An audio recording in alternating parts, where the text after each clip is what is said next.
La Zona Cero.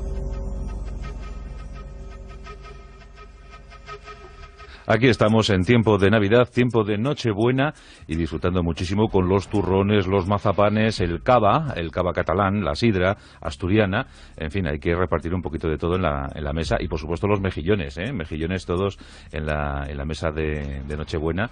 Vamos a recordar también que es nuestro leitmotiv este año, es nuestra mascota, el mejillón. Y aquí está Carlos Canales con su gorrito, con su tamborilero. ¿Qué tal, Carlos? Buenas noches. Bueno, gorrito o el tamborilero, bien, bien. Hola, Jesús Callejo, ¿qué tal? Buenas noches. ¿Qué tal? Muy bien, estupendamente. Bueno, pues a ver si nos estampamos una buena cena en Nochebuena, ¿eh? Yo creo que sí, ¿no? Es lo suyo, además, la ¿Sí? noche de los indigestos. De los indigestos. Claro, siempre decimos la Nochebuena es el natalicio de Jesús, aunque si ya nos vienen siguiendo los amigos durante miles de años, ya saben que Jesús precisamente no es que naciera el 25 de diciembre, fun, ¿no? Nada, si es que ese es el eterno problema, ¿no?, de la fecha del nacimiento de Jesús. Sabemos más... Bueno, que en realidad poco importa, pero lo que hacemos es conmemorar este día, ¿no? Además, claro, refijado este día. Sí, además se sabe, Claro. se ha estudiado históricamente por qué se ha fijado un 25 de diciembre, a sabiendas de que un 25 de diciembre no pudo haber nacido en absoluto, si hacemos caso sobre todo a las dos referencias que hay, que es el Evangelio de San Mateo y el de San Lucas. Son los dos que hacen referencia al natalicio y sobre todo San Lucas cuando habla de estas ovejas que estaban al relente de la noche y que se sabe a través de, bueno, pues de otros textos paralelos, como puede ser el Talmud, que cuando sacaban los rebaños solo podía ser desde marzo hasta noviembre, pero en absoluto en diciembre, ¿no? O sea, precisamente es el mes que menos posibilidades tuvo de haber nacido Jesucristo. Pero bueno, el hecho es que los evangelios canónicos pues prácticamente no se ocupan para nada de este dato. No nos dice ni cuándo, ni dónde, ni cómo nació, ¿no? Mateo lo único que explica es que Jesús nació cuando Herodes el Grande regía Judea y que permaneció y que se fue a Egipto después de la supuesta, y hablaremos esta noche, en matanza de los santos inocentes.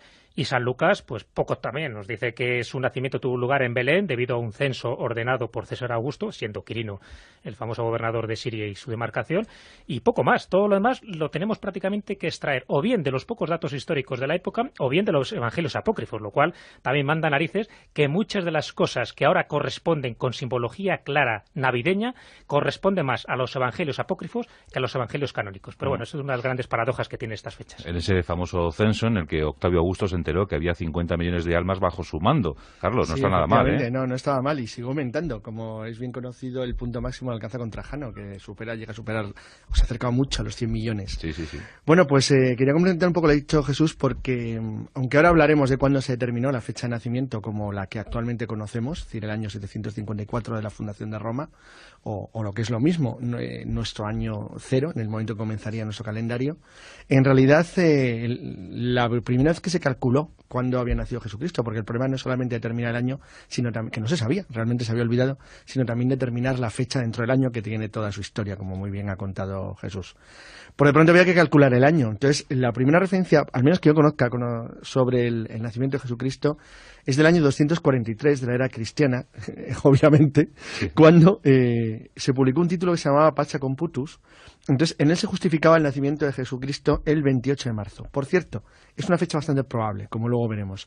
Sin embargo, divertido era la justificación que daban para el 28 de marzo, porque la verdad es que se les podía haber ocurrido cualquier cosa, por de pronto la principal y esencial, y es que obviamente el ganado no podía estar, ni los pastores podían dormir al raso en Palestina en invierno, en todas las cosas, porque congelarían. Entonces, lo cierto es que... Una temperatura media de 3 grados bajo cero. Claro, sí, es una zona muy fría. La oveja quedaría un poco perjudicada. Sí, entonces, y la nana más. Realmente el 28 de marzo, aunque hace frío, pero bueno, era una fecha posible. Sin embargo, el Pasa Computus lo justificaba de una manera muy curiosa. Decía que si Dios había creado el mundo en 7 días y el primero era el que había utilizado para dividir la luz de las tinieblas, dado que Dios era perfecto, tenía que haber dividido también proporcionalmente el año, de manera que para el equinoccio, el 25 de marzo, según el calendario romano, debería coincidir con la fecha del nacimiento de Jesús. ¿Por qué el 28? Dice, porque le sumo 3 días. Es decir, ¿por qué le sumo 3 días? Pues bueno, eso no queda específicamente muy claro en el Pasa Computus, pero es la primera fecha.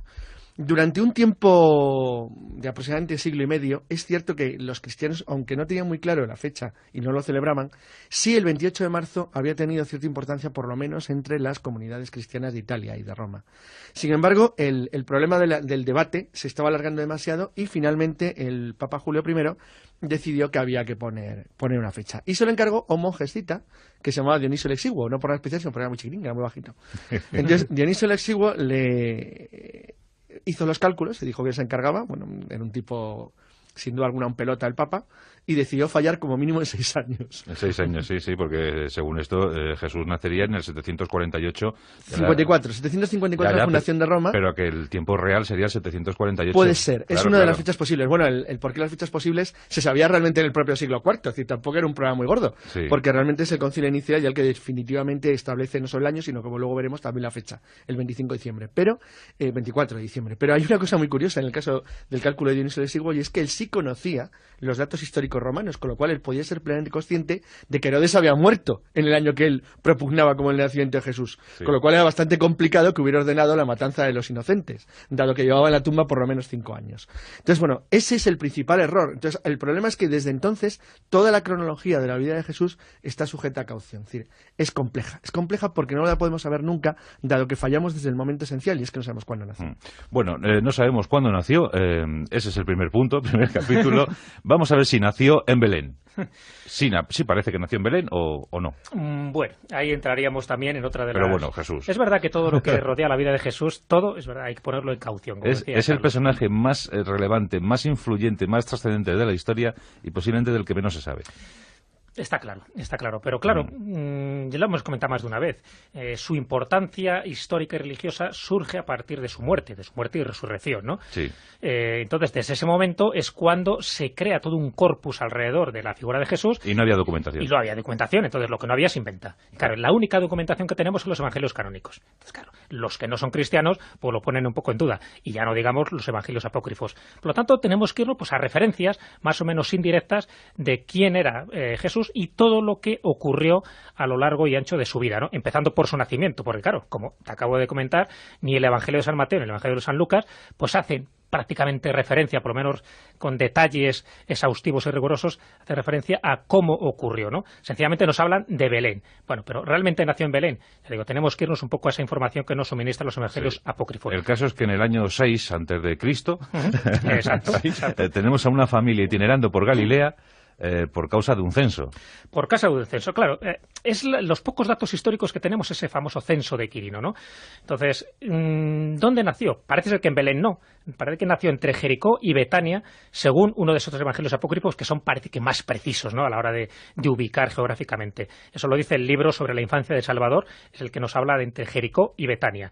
Otro, el protoevangelio de Santiago, una de las referencias claras, porque además es cronológicamente es paralelo a los evangelios canónicos. Bueno, pues el protoevangelio de Santiago nos habla que nació camino a Belén, o sea, no en Belén. Y por último, bueno, pues los otros lugares es que nació entre Jerusalén y Belén, y otro lugar probable que fuera Nazaret o Cafarnaún. Pero ya digo, todo esto un poco cogido entre hilos. Y ni siquiera podría ser en un pesebre, sino que parece que fue en una gruta donde había un pesebre. O sea, que siempre se habla de si fue en una gruta o fue en un pesebre. Bueno, pudo ser las dos cosas. En Belén se muestra una gruta, ¿no? Claro, ahí se muestra una gruta. Bueno, una gruta de lo más pomposa y de lo más lujosa, ¿no? Desde luego, cualquier parecido con la realidad es mera coincidencia, porque, bueno, ya sabes, una famosa obra que escribió José María Gironella en su día, que se llamaba El escándalo de Tierra Santa, donde ponía en solfa todos los lugares que ahora se consideran sagrados y que se consideran que fueron tocados de alguna forma por Jesucristo. Entonces se dice, y él demuestra de una forma tasativa, que ninguno de los lugares que ahora se dicen que tuvieron que ver con la vida o con la pasión y muerte de Jesucristo, como podía ser el Gólgota, como podía ser la iglesia de la Natividad, como podía ser Belén, todas estas decía que no tienen nada que ver, porque cronológicamente primero no están tratados y después todo lo que es el Vía Crucis, que ahora mismo se enseña a los fieles diciendo el camino que siguió Jesucristo con su cruz hasta llegar al Gólgota, no puede ser porque, claro, está por encima unos 4 o 5 metros del suelo original. Por lo tanto, es difícil que en cierta puerta, como aparece además, no en la puerta, sino en una especie de lugar de piedra, aparece la huella de una mano, diciendo que era la mano de Jesús cuando allí se apoyó en una de las caídas que tuvo con la cruz. Bueno, pues rigurosamente falso también. Bueno, en todo caso simbólico, ¿no? Claro, pero es simbólico. Pero bueno, mientras sepamos que es simbólico, ahí queda bien la cosa. Lo malo es cuando nos intentan hacer creer que eso tiene una cierta credibilidad histórica, me refiero a este tipo de Vía Crucis. Lo que sí es histórico, desde mi punto de vista, es que Jesús nació en Palestina, que Jesús nació posiblemente en el año 4, en el 5 antes de Cristo, por lo que acabamos de comentar, que Jesús tiene toda una realidad histórica y que todo lo demás son añadidos que se han hecho posteriores, y cuando digo posteriores estamos hablando del siglo IV en adelante, para engrandecer una figura histórica y sobre todo engrandecer desde un punto de vista espiritual de alguien que no tenía, sobre todo, el marchamo histórico suficiente para darle toda la potencialidad que se le quiso Quería dar. hacer un comentario sobre lo de los evangelios apócrifos. Cuando en Nicea, en el 325, y más tarde en la Odisea, unos años después, en el 363, se decide condenar al ostracismo, es decir, cuando se aparta del canon oficial de la Iglesia Católica los evangelios apócrifos. En total había más de 50 evangelios hasta el siglo IV, y se decide que los pocos que han existido como canónicos, como oficiales, sean los que deben de ser la verdad de la Iglesia y los demás no. Lo que se hace es que automáticamente se condena o se separa del cristianismo un montón de tradiciones que realmente formaban parte de la cultura del Medio Oriente y que luego pasaron por esa vía al judaísmo. Bueno, habían pasado muchas al judaísmo y luego pasaron al cristianismo. Por ejemplo, bueno, ya hemos hablado que decir, no es el único caso. Jesús no es el único niño que nace de una virgen y de un padre celeste. Por ejemplo, el caso de Dionisio con Semele. O hay decenas y decenas de ellos. Es decir, eso no es en absoluto extraño. Pero es que los evangelios apócrifos, cuando se dice a veces que aportan una gran información, es que aportan una gran información porque recogían las viejas tradiciones que, sin embargo, el catolicismo a partir del siglo IV intentó borrar. Por ejemplo, la cueva. ¿Por qué nace en una cueva y por qué nace porque lo del pesebre es una cuestión posterior. Es decir, ¿por qué nace en una cueva y por qué de esa forma? Bueno, es curioso porque uno de los evangelios apócrifos, una de las cosas que dice que es francamente curiosa, es que la cueva donde nació Jesús era un antiguo santuario de Atis. Atis era el hijo de la diosa Cibeles, es una deidad frigia. Los frigios tuvieron una enorme importancia dentro de las religiones del Asia cercana, del Asia Menor, porque, entre otras, por ejemplo, fueron los impulsores de la religión mitraica. Y Mitra podía haberse convertido, debido a que era una religión con gran fuerza entre las legiones, en una oposición al cristianismo muy serio. Lo que pasa es que no tuvo un colegio sacerdotal ni una forma de, como diríamos ahora, de marketing o publicidad. No, fue una religión popular. Efectivamente. Una religión popular, sí. Entonces es curioso decir, porque además tanto el renacimiento como la muerte de Cristo se producen en unas fechas muy concretas. Como hemos contado antes, la primera que se atribuyó por el Pastus Computus era del 28 de marzo, pero fijaros, porque Cristo muere un 25 de marzo y resucita un 27, según esta tradición, y Atis había muerto un 23 de marzo, y había nacido un 25. Es decir, jugamos con las mismas fechas. Es decir, está heredando una vieja tradición frigia que había tenido una enorme fuerza entre probablemente algún tipo de seguidores de religiones de lo que hoy es Turquía dentro de la zona palestina, y fue el que hizo ese evangelio apócrifo el que transmitió la leyenda de Atis para vincularla luego a Jesús. De esa manera el cristianismo va cogiendo leyendas e historias que no son exactamente suyas. Bueno, pero tenemos aquí el nacimiento que hemos puesto en Onda Cero Radio, Jesús, que tenemos el portal con el angelito, tenemos la vaca, o sea, el buey, la burra o el burro, sí. Que nunca quedó claro ese asunto. Tenemos los Reyes Magos, los pastorcillos, está todo el mundo. Están todos. Todo el mundo se enteró. ¿Eso por qué? Bueno. Por la estrella, y claro. está el caganet también, que eso no falta ya en ninguno de los belenes. Sí. Que es el toque profano que se da pues a toda la escena religiosa, por lo menos antes. Ahora ya es verdad que hay más toques profanos que religiosos. Pero está todo. Y es verdad que es una especie como de símbolo totalitario lo que estamos viendo en los belenes, porque se da en un mismo espacio y casi en un mismo tiempo algo que ocurrió durante bastantes días, ¿no? Veo una fortaleza romana incluso, con legionarios en el nacimiento. Hay de todo. Pero fíjate, por citarte solo un ejemplo, que ahora es muy conocido, ¿no? Que es el colocar el buey y el asno. Bueno, pues el buey y el asno no aparece en ningún evangelio canónico. Nos tenemos que ir a un evangelio apócrifo, que es el pseudoevangelio de Mateo, para darnos cuenta de que ahí es donde sí aparece. El pseudoevangelio de Mateo es clave a la hora de colocar todos los símbolos navideños, sobre todo los que colocamos en el Belén, ¿no? Es clave porque damos por hecho algo que viene ya de los textos canónicos y sin embargo no es así. Entonces, el buey y el asno, bueno, pues que ya venía un poco por textos antiguos, es decir, se inventa al mezclar un texto de Isaías manipulado con uno de Habacuc, que estaba mal traducido. Entonces, bueno, pues de ahí, como tenía que haber una referencia a algunos animales, es donde el pseudoevangelio de Mateo se encarga claramente de decir qué animales son los que figuraban. En principio sería el buey y el asno, que es verdad que siempre hay como distintas posturas, ¿no? Pero bueno, otros dicen que es una mula, que es un burro, da igual. En todo caso, el que lo establece es el pseudoevangelio de Mateo.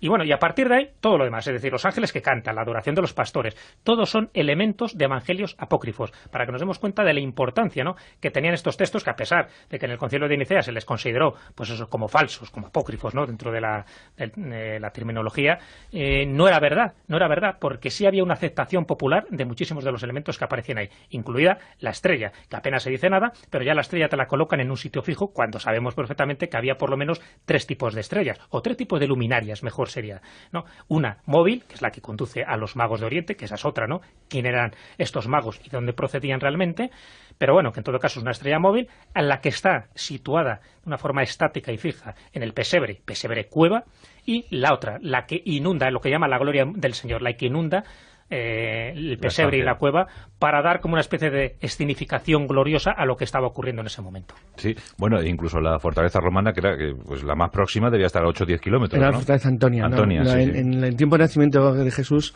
era un protectorado, y la única fortaleza romana era la que habían construido sobre el propio Jerusalén, y que luego recuperan los judíos cuando la famosa rebelión del año 70. No había romanos en el entorno de Jesús, y curiosamente no los había tampoco en el camino que pudo caer. Es decir, es curioso porque todas las películas ahí les colocan siempre como una especie de elemento del paisaje, cuando realmente encontrar un romano era algo realmente difícil, porque además las unidades de frontera no... Era que es una presencia nominal, ¿no? Sí, bueno, además donde había una gran fuerza, que era en Antioquía, que había una gigantesca base legionaria, y luego, por supuesto, en Egipto. Pero en Palestina, que era un punto únicamente de paso.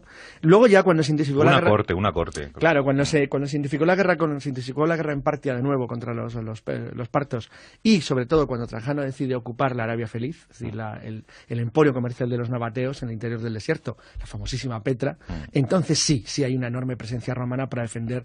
Pero en aquellos tiempos la verdad es que no, salvo en Jerusalén y las fronteras frente a los partos, no había unas grandes guarniciones. Quería comentar una cosa también del Belén, porque es muy importante. Efectivamente, lo que ha dicho Jesús es cierto, es decir, todos los elementos del Belén forman parte o vienen originariamente de evangelios apócrifos, no están en los canónigos. Pero hay algo fundamental. El Belén es el mayor éxito estético de la Navidad católica. ¿Sí? Es decir, igual que aquí se queja mucha gente y dice, bueno, nos ha invadido con Papá Noel, bueno, porras. Y los Belenes los países protestantes, completamente. Es decir, la escena, por ejemplo, el otro día, tan comentada, de Beckham en el Museo de Cera de Madame Tussauds, haciendo de San José, eso hubiera sido impensable en una nación de mayoría protestante hace solamente 25 años, no hace falta irse mucho más atrás.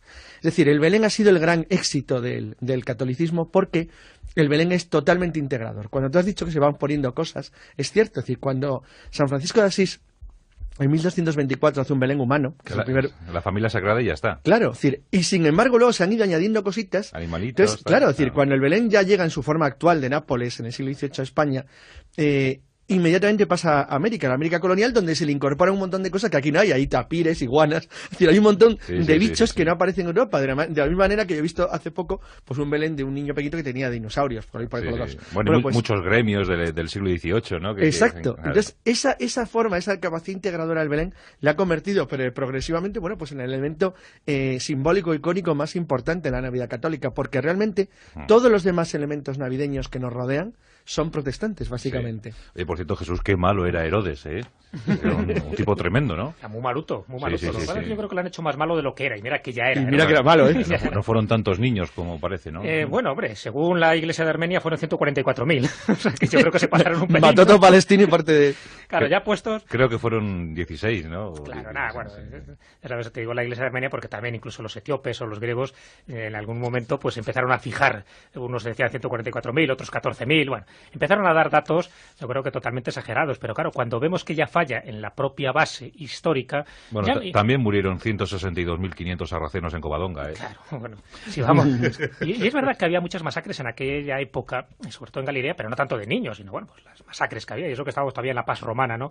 Una de las épocas más pacíficas de todo el Imperio Romano, sobre todo en estos pueblos del Mediterráneo, salvo un par de sublevaciones que hubo, ¿no? Pero bueno, también es cierto que hubo unas cuantas matanzas. Entonces, ¿de dónde viene esta leyenda negra cuando históricamente no hay constancia. Cuando digo que no hay constancia es porque el único que lo cita es San Mateo, y después, claro, cuando te vas a uno de los libros históricos, pero ya te llama la atención que solo sea San Mateo en el capítulo 2 que hace referencia. ¿Qué pasa con los otros 3? No hacen mención.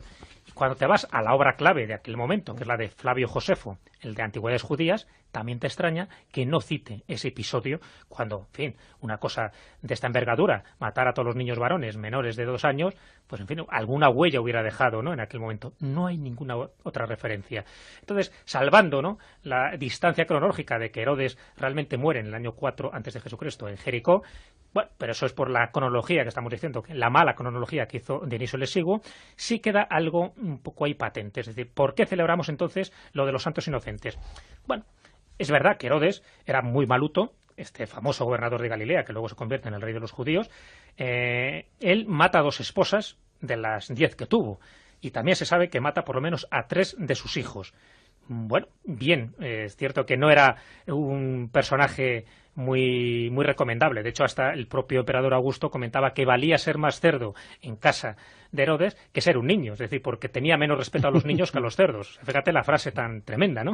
¿Cómo hubiese cambiado la historia si Herodes hubiese sido más amigo de Cleopatra, ¿no?, como fueron en tiempos, y al final acabaron en profunda enemistad? Entonces, de ahí viene la historia. ¿Por qué se le atribuye esta especie de matanza a pesar, ¿no?, de que el tío era bastante indeseable? Bueno, siempre todo tiene que ver por los dioses salvadores, por estos dioses solares que Carlos ha citado hace poco, ¿no?, diciendo el de Atis, incluso el de Mitra, el de Osiris, el de Dionisio. Es decir, todo este tipo de dioses, muchos de ellos en sus hagiografías aparecen esta especie como de matanzas, como de expurgar un poco a los niños que había para intentar eliminar al futuro rey, que en el fondo estamos hablando de un dios solar. Bueno, pues para concordar muchas de estas cosas, de estos textos bíblicos, con la biografía, ya digo, que se iba recreando poco a poco de Jesucristo, pues no tenía ningún tipo de empacho en, bueno, pues meter elementos dudosamente históricos. Entonces, bueno, parece que es una escena totalmente ficticia, pero sí se sabe de dónde viene la celebración de los santos inocentes, porque dices, bueno, entonces, ¿de dónde viene si no hay realmente una referencia histórica? Y aquí se empiezan a solapar cosas muy curiosas, porque nos tenemos que ir a una época tan tardía como es la Edad Media para empezar a recordar que en una fecha muy concreta, alrededor de las Navidades, pues bueno, todo era un poco la mofa, la befa, la juerga, el cachondeo que se traían. ¿Qué referencias tenemos de esto, de los orígenes de los santos inocentes? Uno es el Risus Pascalis, esta especie de celebración burlesca que se hacía sobre todo en el siglo XVI en Alemania durante la misa de resurrección, donde era válido contar chistes, incluso algunos obscenos, por parte del cura, del sacerdote, y donde todo el mundo se reía, se divertía, claro, hasta que el obispo ya dijo, bueno, se acabó el cachondeo, esto se hace fuera del templo religioso, pero no dentro. Bueno, el Risus Pascalis es uno de los orígenes, y el otro es la fiesta de los locos, o la fiesta del obispillo, donde un joven personaje, normalmente era el tonto del pueblo, pues se le vestía de obispo, y bueno, se le daba un poco todas las bendiciones por parte de los presentes para que oficiara la misa. Bueno, pues esto, que era una especie como de carnavales anticipados porque se hacían las fiestas navideñas, pues es lo que poco a poco fue quedando como una especie de celebración sacroprofana que luego se fue convirtiendo en lo que es ahora la fiesta de los santos inocentes. Pero ojo, que encima tiene 2 festividades o 2 fechas distintas. Una es la del 28 de diciembre, que es la que celebramos nosotros, nuestra, sí. Y la otra, la que se celebra en Francia e Inglaterra, donde los santos inocentes se celebran el 1 de abril. O sea, que ni siquiera coinciden. Claro. En Estados Unidos. Es que es importante porque, bueno, también alguien se habrá dado cuenta de que, porque ya preguntará, bueno, el 24 de diciembre es la fecha de Natividad católica, no, pero ¿por qué? 25, alguien podría preguntar, ¿y por qué, sin embargo, el 6 de enero, que sin embargo la fecha en la que llegan los reyes, se celebra la Navidad en otras religiones cristianas? Bueno, pues es muy sencillo. Ahí es por diferencia de calendario, simplemente. Es por los días de diferencia entre el calendario gregoriano y juliano. Sí, los ortodoxos, claro, es el 6 de enero su año es por nuevo. Lo que la Revolución de Octubre fue en noviembre. Es decir, claro. Simplemente es por eso. Es decir, claro, es por un ajuste de fechas de calendario, pero en realidad ellos mantienen también el día 25 es decir, el día del nacimiento del Sol Invicto, que es lo que se decía en el Concilio de Nicea del año 325. Es decir, ahí no hay un gran cambio. En cuanto a lo de los cambios de fechas inocentes, es verdad, efectivamente las fechas son distintas, los americanos simplemente lo han heredado de Inglaterra. Sí. Bueno, entonces, lo de las zambombas, Carlos, lo de las panderetas, lo de la algarabía, los villancicos, esas canciones de los villanos, ¿no?, de los habitantes de la ciudad. Efectivamente, ¿no? Y en cuanto a lo de las panderetas, los ruidos y las fiestas, es que Jesús lo ha contado antes muy bien. Durante la Edad Media la Navidad era una fecha... Había mucha algarabía, ¿eh? Sí, era una fecha de jolgorio y diversión, porque era una especie de fiesta en la que, bueno, se celebraba lo que entonces regía todo el control de la vida de las personas en Europa cristiana. Y es que todo el mundo, es decir, cualquiera que viene a la catedral se da cuenta de lo que eso significaba para... bueno, cuando viajas por Castillo te das cuenta que cada pueblecito tiene su iglesia, que normalmente es el sitio más grande. Cuando dicen, bueno, ¿y por qué todas las catedrales de las iglesias están pintadas, todas las del medievo? Pues es muy sencillo, porque no sabían leer y era la única forma de transmitir conocimientos, ¿no? Y aparte todo era el lugar de reunión del pueblo, era el lugar Claro. más importante, a veces incluso era el lugar fortificado, era una zona de frontera. Sí, sí. Entonces realmente, es decir, para construir una catedral llevaba generaciones de esfuerzo y de trabajo. Entonces todo se regía en torno a la iglesia. Los primeros relojes de Europa, que es el primer acto mecánico de Occidente, se colocan en iglesias, es quien regula también luego el tiempo. Es decir, todo se hacía en torno a la iglesia, con lo cual en realidad las fechas de las festividades y de los descansos y de las juergas eran siempre fechas o fiestas religiosas. Es decir, había tal importancia de la religión en la sociedad que era imposible separarlo. Entonces, bueno, las Navidades eran unas fechas de gran felicidad realmente. Pero los villancicos no se cantaban en tiempos de Jesús, ¿verdad? No se cansan. Los villancicos son relativamente recientes, como has dicho muy bien, eran canciones de villanos, eran más bien burlescas y tenían una cierta ironía. Sí. Y el villancico, tal y como lo concebimos ahora, es decir, canciones de otro tipo, son del siglo XIX-XX, es muy reciente. Es decir, los villancicos de los siglos XVI y XVIII eran totalmente distintos. Y los nacimientos, como ya hemos contado, Jesús, son propios de la época de San Francisco de Asís, ¿verdad? Sí, del siglo XIII, claro. Del siglo XIII, y luego cobran auge en el siglo XVIII, siglo XIX. Claro. Es cuando llegan a España a través de Carlos III y Nápoles. Claro, es que los belenes, que el primero, para que lo hace, que es... Tú tienes uno de Sarcillo, ¿no?, en tu casa. Uno de Saltillo, totalmente. Lo que me ha costado, no voy a recoger todas las piezas. O de la escuela de Saltillo, como ahora se dice, ¿no?, que queda mucho Ese mejor. queda más fino, sí. Queda más fino, sí. Y es cierto que la iconografía aparece en el siglo XIII, con San Francisco de Asís, en los conventos, ¿no?, que él mismo fundó, y los de Santa Clara, no lo olvidemos, ¿no?, que también su gran amiga Santa Clara, pues también en las clarisas y en los conventos franciscanos, ahí a partir de ese momento surge la moda de colocar, bueno, pues lo que son las figuras del Belén, pero solo queda dentro de un ámbito religioso, dentro de un ámbito conventual, no aparece en las casas hasta el siglo XVIII, donde Carlos III da un impulso importante a dos fenómenos, a dos símbolos navideños. Uno es el Belén. A partir de ahí, tanto en Nápoles como en España, empieza a instaurarse la moda del Belén en contraposición del árbol, que tenía más reminiscencias pues cristianas, pero en este caso protestantes. Y el otro impulso que dan es la lotería. No lo olvidemos también que con Carlos III, sobre todo con el Marqués de Esquilache, que era el primer ministro, el ministro de Hacienda, pues precisamente basándose en la loto, que era el juego de azar de Nápoles, lo instauran también en España, y son los dos elementos importantes. Fíjate que ahora forman parte una cuestión importante, la lotería de Carlos III era como la primitiva actual, era de números. La primera lotería de billetes es de la Gran Independencia. Qué inteligente era don Leopoldo de Gregory, el marqués de Esquilache, y qué maltratado fue, ¿verdad? Bueno, es que éramos muy brutos. Éramos muy brutos, sí. Estábamos en la España esa de capa y espada. Bueno, ¿qué se le va a hacer? Bueno, pues toma, Jesús, para ti este turroncillo que te doy, este turrón duro, que también es fruto de la Navidad. Ya, pero este está como una piedra, ¿eh? Hombre, que tampoco vamos a tener aquí, ¿eh? Toma, para ti este blando, Carlos, que sé que estás delicado. Vale, gracias. Este blandito de Gijona. Mucho mejor, porque sin dientes es complicado esto. Que además los turrones surgen en un asedio, ¿no? Sí, claro. Fue una comida de necesidad, efectivamente, porque era una manera de que se conservara. Es decir, normalmente el azúcar se podía utilizar al igual que la sal, y con la ventaja de que en ese momento era lo único que tenían a mano, y bueno, efectivamente, fue una pasta hecha con azúcares que permitía conservar la comida. Y es cierto que en principio era muy sencillo, es decir, cuando estamos hablando ahora del duro y el blando, y ha sido justo al meollo de lo inicial, porque es por lo que empezaron. Es que igual que el mazapán, es decir, el mazapán se convierte en una comida típicamente navideña muy recientemente. El mazapán, bueno, como un dulce que se elabora en Toledo, bueno, y en otras partes de España, heredado de los árabes, pues la verdad es que era una comida bastante popular, una especie de pan dulce. Sin embargo, es curioso lo del mazapán, cómo se ha ido asociando a la Navidad. Lo del turrón era por un problema de fechas de elaboración, pero sin embargo el mazapán es muy interesante porque no era así originariamente, y además hasta tiempos relativamente recientes era una cosa bastante común. Bueno, pero el turrón por lo menos se coincide en dos cosas. Primero, que surge en Barcelona y que el pastelero se llamaba turrons. Ah, bueno, eso es verdad. Y las dos fechas que se dan, o bien en 1703, una peste que hubo en Barcelona y que por lo tanto había se considera asedio duradero, y el otro es en 1714 con el asedio de Barcelona por las tropas de Felipe V. O sea, es el que se considera como más habitual. Procede también de Cataluña. Bueno, pues vamos a sugerir desde aquí, ahora que tanta polémica, pues un poco de conciliación. En la diada, pues todos tomemos turrón también, ¿no? Bueno, pues no, hombre, no, que se había preparado otro regalo. Tomad oro, incienso y mirra. ¿Qué os parece? Me quedo con el oro. Vale, me va a tocar la mirra como siempre.